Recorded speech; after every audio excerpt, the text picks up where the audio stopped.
Coming to you from the Pikes Peak Community Center, this is Teller Time, your backstage pass to the legends, laughs, and local magic of Teller County, powered and supported by the proud folks at the Ute Pass Historical Society. We're your hosts, Thom and Charlie, and we're here to dive into legends, laughs, and local magic of Teller County, from Lake George to Chipeta Park and beyond. Buckle up, Teller County, because Teller Time starts now. Alrighty, we are here this morning with our guest, David Martinek, who proved that every trail, train, and tale in Teller County still has something to teach us.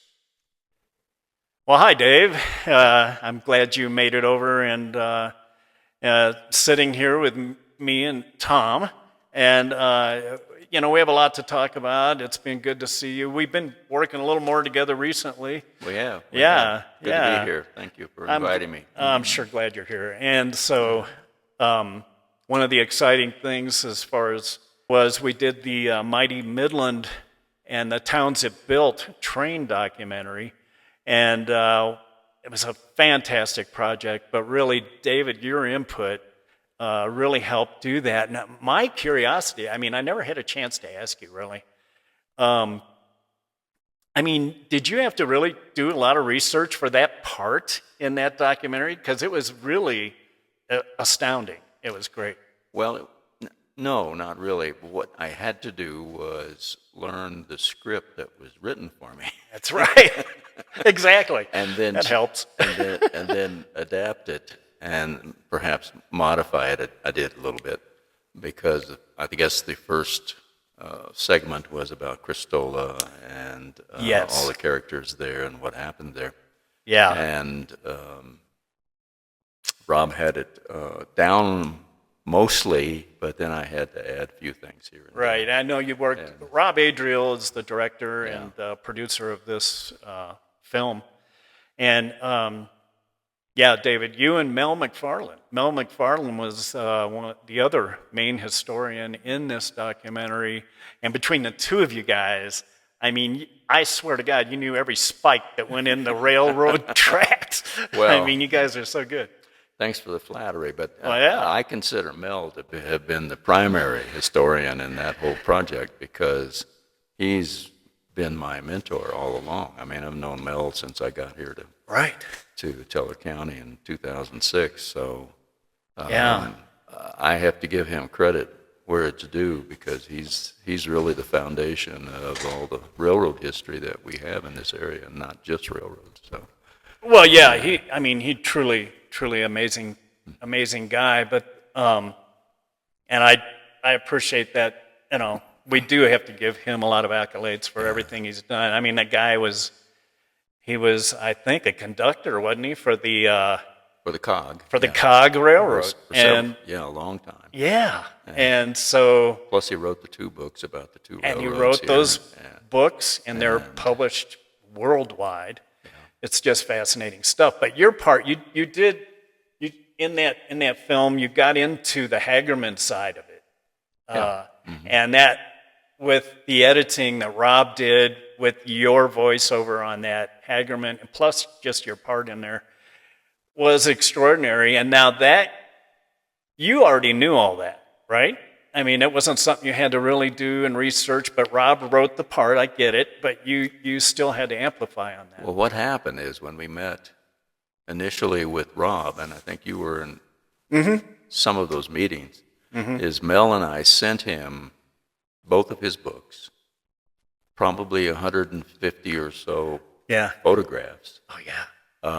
Some stories and some other literature for him to use as background to create the script. And so, I'm surprised at how much of that he was able to incorporate into the movie. He did quite a bit of that. So he must have read like crazy. I can't remember. Oh, yeah. But it was kind of astounding when we had a meeting early on where we went over the script with Rob. I think he was on Zoom or something. And there were some things that needed to be corrected or changed. Right. For example. Right.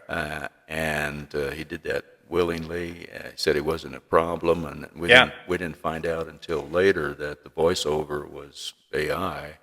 Yeah, and so I know. it was easy for him to change. All he had to do was change the script, and Exactly. and the voice just followed it. So, Yeah. but it only took one meeting, and he had it down. I know. It was fun. The guy is extraordinary. He's one of the finer producers and directors I've ever had the pleasure of working with. But I still would like to see a sequel to that. I know, and we've been. You know what? It's on the table. It's not. It's not something we're forgetting, because the success of this documentary, all the awards we've won worldwide, has been just fantastic, and it's part of our mission to share and preserve history. So, well, it was logical to do the first one that appeals to the audience. the Dude Ranch, yeah. But also, as far as the railroad documentary is concerned, that appealed to this region, essentially. Totally. But there's so much more history Yeah. to be told that once you get beyond Teller County. I know. I know. And some interesting stories and reasons why things happened. And one of the one of the challenges on the sequel, though, David, it's going to, and maybe you could help with this in the future, but we're going to have to partner up with other museums and resources farther west. That's true. And because we just our catalog of what we have as far as the railroad is mostly in this region here. Sure. And so from Cripple Creek West or from Salida or Florissant West, we'd have to get with other people. And you should. Yeah. Because Yeah. there are things they know. Yeah. Oh, yeah. The minute details of history that we don't know. That's right. That we've only read in the books, and a lot of times they just gloss over some of those things. So I know. Exactly. No, it'll all work out. We got to get there. We got a lot of other projects in the meantime. Yeah. But it's all good stuff. And speaking of projects, I kind of like to shift over to your stuff. You're doing with the depot here in Divide, which you're like neighbors to us. Yeah. You're right down the road. So that's been an interesting project and a long one. I know. The Teller Historic and Environmental Coalition was incorporated as a nonprofit in the year 2000, and their first project was to help Palmer Land Trust gain conservation easements up and down Highway 24. And after that, they took on the project of the depot. And I remember going to a meeting early on, probably 2007, something like that. Wow. In the annex, when it was still a bare concrete floor and everything was kind of dingy, and one of the county officials, I can't remember who it was now, was trying to get some interest started in improving and renovating the depot, and we kind of took on that project. Right. And it's been a project that has continued now Long time. all these years, and it rolls along at a glacial speed, but it keeps rolling. It keeps going, yeah. And well, with when you're using public funds for grants and so on, it takes about 2 years to get all that in place, and then it's like flying. I know that part of it well. I'm in the middle of half of that myself. Yeah. So the last grant, the first grant we got where we actually did something to the depot was in 2012, and we completely redid the foundation. Right. Yeah. Because the depot itself was sitting on pine stumps. When they built these depots, except for the ones that were in stone, they were built to move if they had to. Oh. And so these pine stumps were the only thing it was sitting on. Gee. And we were afraid a big strong wind would move the depot for us. Yeah, that's right. So I remember when I first crawled under there. Oh, man. And I saw all this soot and everything lying under the depot, and the pine stumps were charred and everything. Yeah. I thought, this is where the original depot was. Yeah. And it burned down. And so this is the remains of it, and they just built the present depot, in 1904 on top of it. Well, that was wrong. Okay. What happened is in the 1930s, there was a coal strike, and they stored coal in the present depot. Inside? Inside. Oh, my God. And for the trains, and the soot from the coal sifted down through Yeah. the floors. Wow. So anyway, in 2012, we put actual concrete pillars underneath and Yeah. shored up, and that depot isn't going anywhere. It's Yeah. stronger than even when it was first built. Sure. But then it took so long to get the next grant started, and that didn't happen until like 2013, Yeah. another 11 years. Yeah.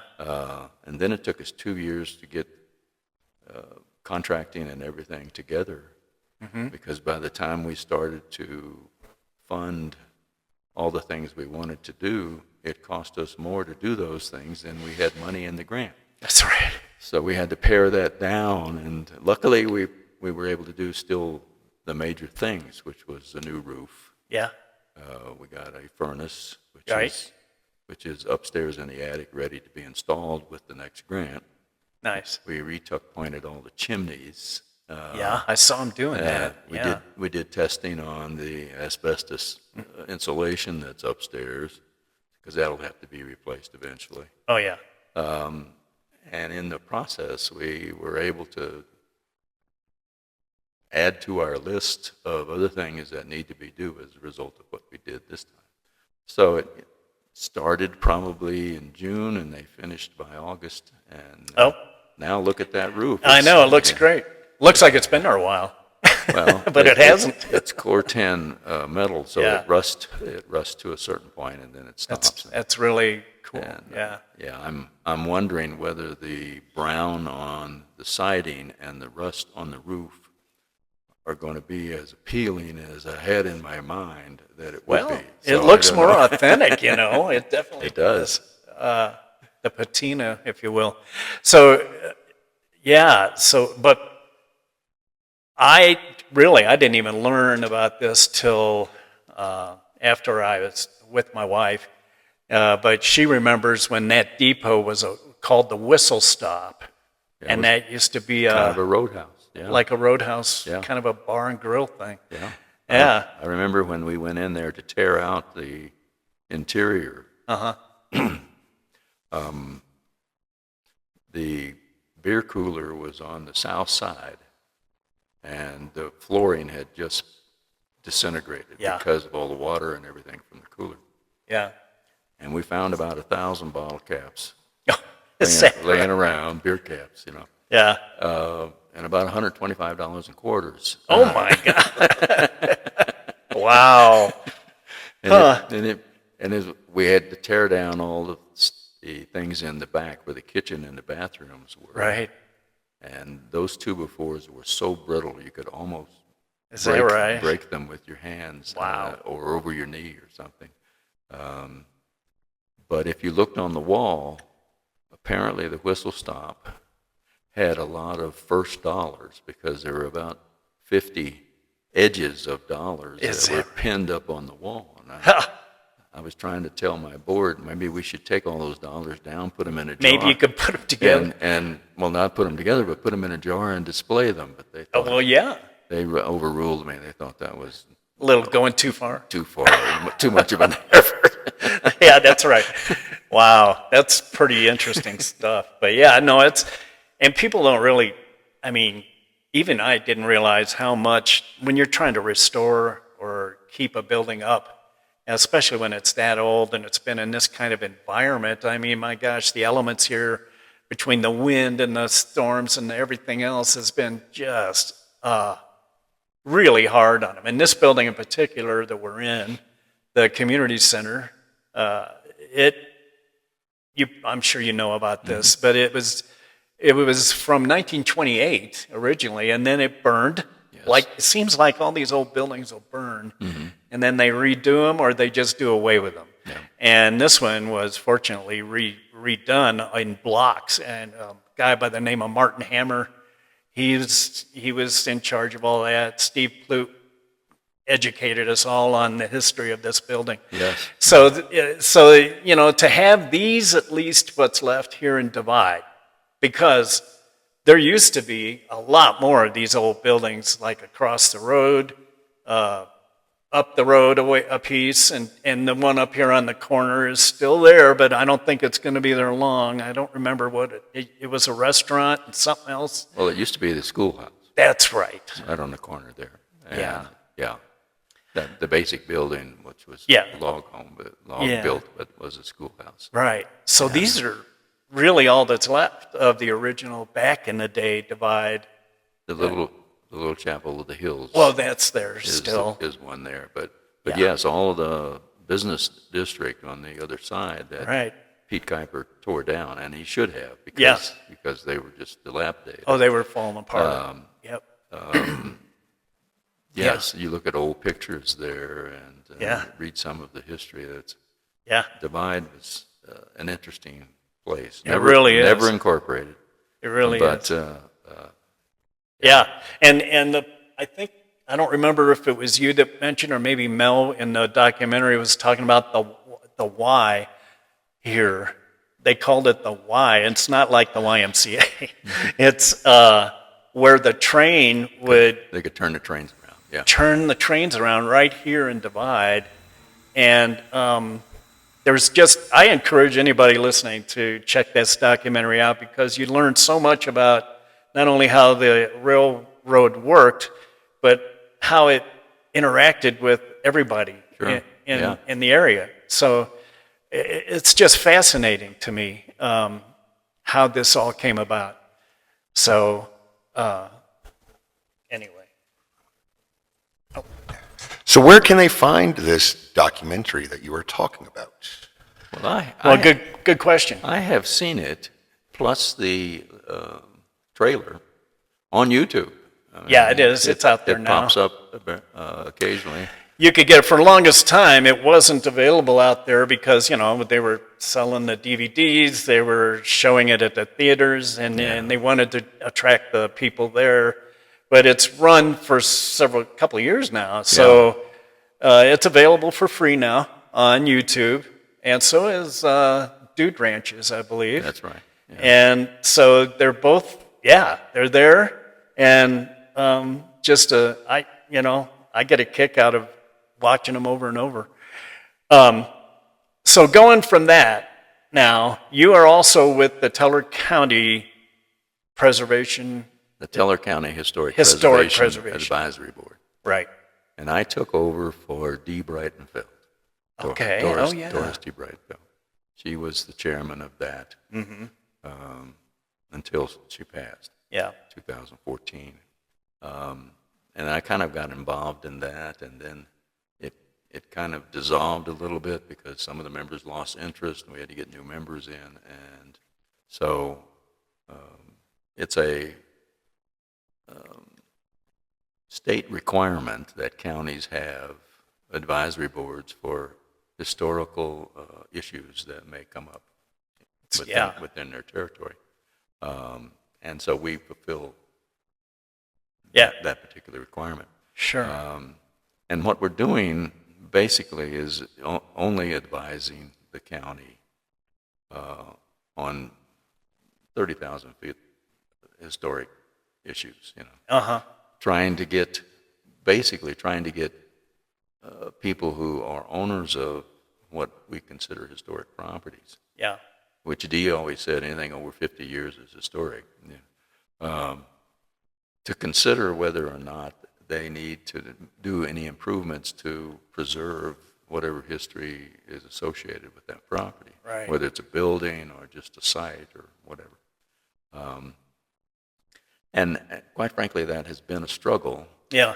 Because property owners have their own sure. ideas about about what to do with their property, and that's a basic tenet of real estate. And that's my background here. That's right. You were, or are you still a realtor? No, I'm retired. You're retired, okay.